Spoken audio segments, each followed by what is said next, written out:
Udah ketahuan ada suaminya, tetap saja dia berbohong. Dia berbohong, dia bukan mengakui salah. Dia berbohong kepada suaminya. Dia katakan, apa nih hukuman bagi orang yang menggoda istri orang? Dia malah nuduh, dia malah memfitnah. Dia yang sebetulnya ngejar, dia yang sebetulnya mau, tapi dia malah menuduh seolah-olah Yusuf alaihissalam yang mau.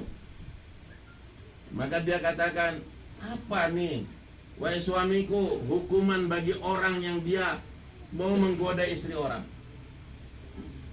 Allahu Akbar hadirin. Maka dikatakan oleh Allah di akhir kisah ini, inna kaidakunna azim, sesungguhnya muslihat, tipuan dan segala apapun ini yang perempuan ini sangat besar.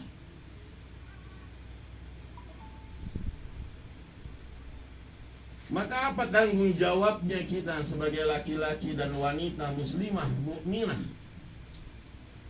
Kita mesti ingat kepada asal daripada tugas kita, asal dari tujuan kita hidup. Kalau tidak seperti itu, maka kita akan terjerumus kepada kegagalan. Usaha kita ini adalah usaha atas iman. Iman itu tidak nyata. Beda sama beras di karung. Ketika turun itu kelihatan tuh. Dari satu karung penuh, ya, hari Senin sudah mulai kurang, hari Selasa, hari Rabu, hari Kamis, tanggal 15 sudah tinggal sepertiga, ya, tanggal 20 tinggal seperempat. Itu sudah kelihatan turunnya beras, itu kelihatan. Hadirin yang dimuliakan oleh Allah, tapi turunnya iman ini tidak kelihatan. Dia akan kelihatan dengan apa? Lemahnya kita dalam ibadah, lemahnya kita dalam ketaatan. Maka jadidu imanakum itu usaha iman, usaha atas iman. Bagaimana menguatkan iman? Resikonya apa? Kalau iman kita lemah, terjerumus dalam dosa. Iman kita lemah, mudah kita akan tergoda. Wanita-wanita pilihan Allah subhanahu wa ta'ala ada perbedaan besar. Sebagaimana Ummu Aiman tadi, sebagaimana Khadijah radhiyallahu anha, sebagaimana Aisyah radhiyallahu anha, Fatimah radhiyallahu anha. Apakah mereka tidak digoda? Mereka juga digoda. Mereka juga diuji. Apalagi dalam urusan ekonomi itu betul-betul diuji. Wanita dengan fitrahnya, sebetulnya yang paling menggoda wanita itu, yang paling tidak tahan adalah rasa cemburu. Tapi hadirin yang dimuliakan oleh Allah, ketika dunia ini sudah diputar balikan, sekarang kebergantungan wanita, kelemahan wanita itu bukan pada cemburu saja. Istri-istri Nabi, istri-istri sahabat bisa bertahan dalam masalah cemburu. Mereka juga bertahan dalam masalah ekonomi. Mereka bertahan dalam masalah kesusahan hidup. Tapi hari ini hadirin yang dimuliakan oleh Allah, kita tidak mudah bertahan. Dalam urusan apapun untuk syariat ini kita tidak mudah bertahan. Kadang-kadang kita benar-benar bergantung kepada masalah ekonomi, masalah penghasilan, masalah gaji. Luar biasa kita menyita pikir, tenaga, waktu kita. Sehingga yang kita khawatirkan dari suami-suami itu ya masalah ekonomi. Yang kita khawatirkan dari masalah kepada suami kita, rumah tangga itu bukan lagi masalah sholat, apa tahajud atau tidak, ataukah puasa atau tidak, bersedekah atau tidak, zikir atau tidak, baca Quran atau tidak. Itu banyak keluarga masa bodoh dengan hal itu. Tapi ketika masalah urusan ekonomi merosot, di situ diuji. Padahal sahabat radhiyallahu anhum ajmain, kalau dihitung sekarang ini, kalau kita mau dikategorikan, mereka ini adalah miskin. derajat miskin yang paling bawah. Walaupun mereka ada dunia yang datang dari Persia, Romawi, orang-orang seperti sahabat dan sahabiah tidak pernah tergiur, tidak pernah masuk ke dalam hati mereka yang namanya kebesaran dunia, tidak pernah menghalangi mereka daripada usaha agama, tidak pernah menghalangi mereka dari ketaatan kepada Allah, tidak pernah menghalangi mereka dari menyambut takaza agama. Apapun keadaannya, mereka akan senantiasa katakan apa? Labbaik. Mereka akan senantiasa katakan sami'na wa ata'na. Ini sahabat dan sahabat. Ajib. Karakter mereka itu luar biasa. Kenapa mereka bisa seperti itu? Karena mereka kenal Tuhannya. Mereka kenal Robnya siapa. Mereka nama-nama Allah itu masuk ke dalam hati. La ilaha illallah itu betul-betul dalam hati. Mereka kenal Allah saya itu Al-Ghani, Maha Kaya. Mereka kenal Allah saya itu Ar-Razzaq, Maha Pemberi Rizki. Mereka kenal Allah mereka itu adalah ala kulli syai'in qadir. Allah mereka itu Maha berkuasa. Hadirin, orang kalau kenal Allahnya, insya Allah hidupnya pasti tenang, tentram, bahagia. Orang yang kenal Allah. Orang yang kenal Allahnya tidak akan pernah ada rasa takut. La khaufun alaihim walahum. Kalau kita takut dalam masalah ekonomi, kita takut masalah keamanan, kita takut masalah kesehatan, kita takut masalah ini dan itu, menandakan kita belum kenal Allah. Sahabat itu kenal Allah, betul-betul kenal Allah. Ibu-ibu kalau ditanya tentang suaminya, suami jenengan itu sinten, dia akan cerita suaminya itu dengan betul-betul lengkap dan detail. Suami saya itu kerjanya ini, usianya segini, kulitnya begini, rambutnya begini, kakinya begini, jalannya gini, duduknya gini, sampai ngoroknya pun dia tahu bagaimana ngoroknya suami. Betul tidak? Dia akan tahu. Kalau lagi marah tuh begini nih suami saya. Oh, itu kalau ngegibah di gang-gang itu, biasanya tuh dia akan cerita suaminya tuh lengkap. Ya, lengkap. Itu bau kentutnya luar biasa katanya. Dia akan cerita itu sama ibu-ibu tuh. Dia akan lengkap cerita tentang suaminya. Dia bisa ceritakan suaminya. Kenapa? Karena dia kenal suaminya. Dia kenal. Kalau ditanya anaknya, dia akan cerita anak saya tuh, ya Allah udah pinter ngomong. Anak saya ini begini-begini. Dia kalau ini kalau itu dia akan cerita. Tapi masalahnya orang beriman sekarang tidak kenal Allahnya. Tidak kenal Allahnya. Sehingga kalau ditanya merob buka di kubur itu dia juga bingung. Ya Tuhan saya itu siapa ya? Dia kebingungan. Coba sahabat kalau ditanya tentang Allah, dia akan kenal Allah. Kalau disebut Allah itu misalkan contohnya saja, Allah ala kulli syai'in qadir. Allah berkuasa atas segalanya. Oh, dia akan cerita. Allah saya itu tidak ada yang mustahil bagi Allah. Allah itu bisa menghinakan dalam satu saat, memuliakan dalam satu saat. Allah bisa mengenyangkan, Allah bisa melaparkan, Allah bisa menghidupkan, Allah bisa mematikan.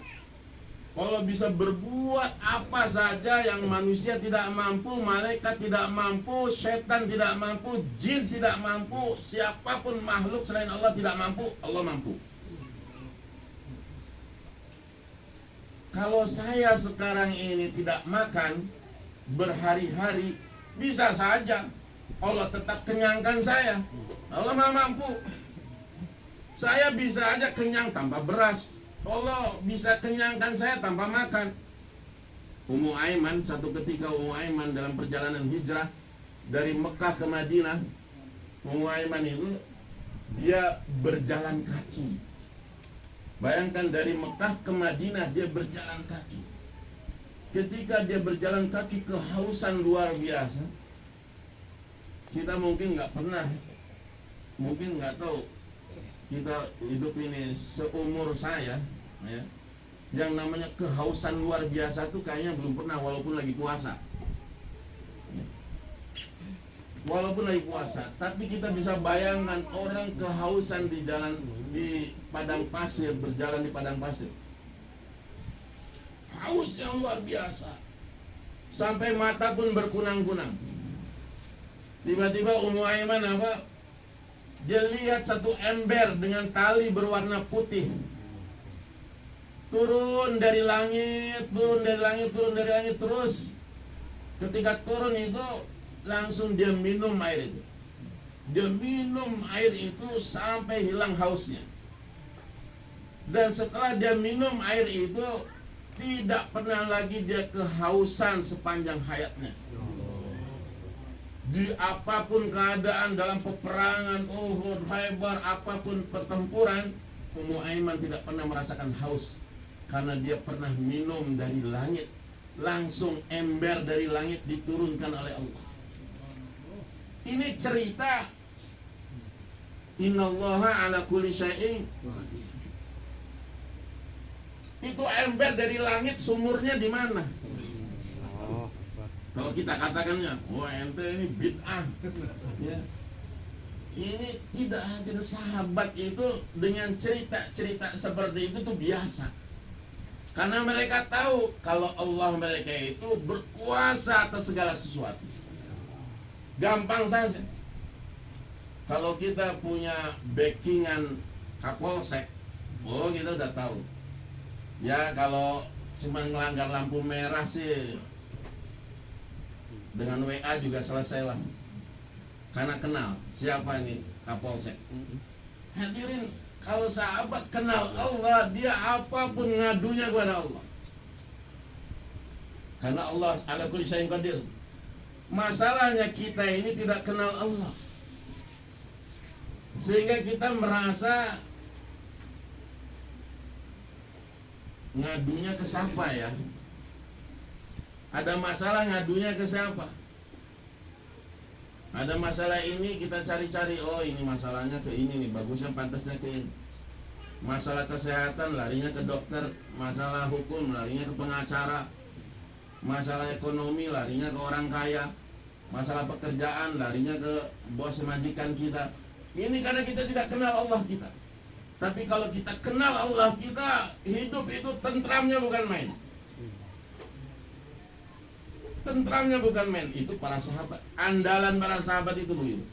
Mereka punya kehidupan yang nyaman, tentram, hayatan thayyibah di dunia. Dan juga mereka bisa menikmati kehidupan dunia ini dengan sakinah, mawaddah, warahmah. Karena mereka kenal Rabb mereka siapa. La ilaha illallah itu berdua dalam hati. Gak pernah terpengaruh dengan suasana, tidak pernah terpengaruh dengan keadaan. Mereka hanya ada apa dalam diri mereka, bagaimana saya menyenangkan Allah dan Rasulnya. Bagaimana Allah ridho dan Rasul ridho kepada saya. Dia akan perjuangkan itu. Dia gak akan lepaskan sedikit pun. Ada kesempatan membuat Allah ridho, mereka akan cepat-cepat berburu. Ada kesempatan membuat Rasulullah senang, mereka akan terus. Mereka akan cari, mereka akan berusaha dapatkan itu. Inilah usaha para sahabat, meningkatkan keimanan, sehingga mereka tidak pernah berkeluh kesah tentang kehidupan. Tidak ada berkeluh kesah, mereka punya baju satu. Ya, kadang-kadang istri itu berkeluh kesah, Mas, ini saya malu pakai gelang ini, kok dari dulu sejak kawin kok gelangnya ini terus. Padahal itu sudah emas. Sahabat gelang karet pun belum punya. Gelang karet pun nggak punya tuh sahabat. Sahabat, kita sudah punya gelang masih juga pengen. Ya Allah, masih malu pakai satu. Gimana pengen dua? Ya. Lihat apa 2 bulan keluar di India, lihat orang India gelangnya banyak. Karhu jari ke sini ke suaminya, katanya kita harus tiru Mas Syekh. Itu di India itu gelangnya sampai ke kelek. Wah, kita hadirin ya Allah ya Rahman. Sahabat itu hadirin yang dimuliakan oleh Allah, tidak ada gairah kepada itu. gairah mereka menyenangkan Allah, menyenangkan Rasulullah SAW. Maka mereka berlomba dalam hal itu. Fastabiqul khairat wasari'u ila magfiratin min rabbikum wa jannatin arduha samawati wal ard. Mereka itu yang mereka perlombakan tuh, berlomba dalam hal kebaikan, berlomba dalam menaikkan iman. Maka ini yang mau kita tiru. Ini yang akan mengantarkan kita kepada mati dengan iman. Mati dengan iman ini tidak dengan santai-santai, mohon maaf ya. Mati dengan iman itu tidak didapatkan dengan santai-santai, dengan perjuangan, dengan kesusahan. Makanya kenapa kata Nabi, ciri-ciri orang yang meninggal husnul khotimah itu dia akan berkeringat, berpeluh, di dahinya itu akan menetes. Sampai kata Aisyah radhiyallahu anha, aku membersihkan keringat, ya, keringat di dahi Nabi itu sampai basah kuyup, seperti baru mandi, berkeringat. Kenapa berkeringat? Kenapa berkeringat? Kalau ada mayit, calon mayit yang dia meninggal dunia dengan mengorok tidur, itu lagi disiksa oleh Allah. Lagi disiksa, itu adalah mayit yang dimurkai oleh Allah. Tapi kalau dia berkeringat, berarti dia sedang disayang oleh Allah. Kenapa berkeringat? Karena saat itu dia berjuang pertempuran antara godaan setan untuk supaya dia su'ul khotimah, dengan dia berusaha menjaga imannya supaya husnul khotimah. Itu godaan, kita nggak lihat, tapi sebetulnya itu roh sedang berduel itu tuh. Sedang berduel. Yang datang dalam rupa ibunya, datang dalam rupa bapaknya, mengajak, sudahlah mati saja dalam Nasrani, mati saja dalam Yahudi. Tapi ini bertempur. Tidak, dia terus la ilaha illallah, la ilaha illallah, la ilaha illallah. Dia berusaha memperjuangkan la ilaha illallah itu dalam akhir hayatnya. Maka hadirin, kita berusaha sekarang, mumpung kita masih bisa bergerak, masih bisa sambut takazah, masih kita ada kesempatan, masih diberi kehidupan, kita mari tingkatkan pengorbanan kita untuk agama. Para ibu berperan besar dari rumah-rumah inilah, dari rumah-rumah kita semua, bagaimana menjadi markas-markas pejuang agama. Dari rumah-rumah kita lah menjadi madrasah-madrasah utama bagi anak-anak kita. Dari rumah-rumah kita lah akan keluar cahaya-cahaya, nur-nur hidayah untuk memberi, menjadi sebab hidayah untuk seluruh alam. Maka oleh sebab itu, tawaran-tawaran ini sebentar lagi akan diajukan untuk keluar di jalan Allah. Bagi laki-lakinya 4 bulan, 40 hari, ataupun 3 hari bagi yang pertama kali. Juga untuk masturatnya 2 bulan di jalan Allah, 15 hari, 10 hari di jalan Allah, atau setidaknya 3 hari di jalan Allah dalam jamaah surah. Ini takaza. Jangan sampai di antara kita yang hadir ini tidak terpilih.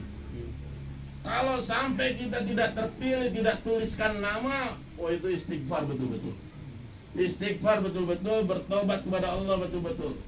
Kita mesti tanya kepada Allah, ya Allah, kenapa orang lain lebih miskin dari saya, lebih sibuk dari saya, lebih susah dari saya, kok kepilih? Saya yang dilapangkan kemudahan sebagainya, kok tidak terpilih? Maka kita betul-betul siapkan diri kita, harta kita, waktu kita, kesempatan kita untuk luangkan masa di jalan Allah. Insyaallah semua bersedia hadirin. Silakan. Maka tulis namanya, kita niat hidupkan taklim di rumah kita juga, dan juga kita tentukan masa untuk keluar di jalan Allah, baik rijal ataupun masturat.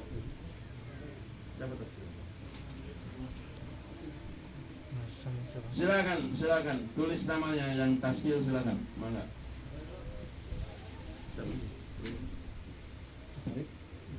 Mas Syarif. Itu taskil, Mas Syarif.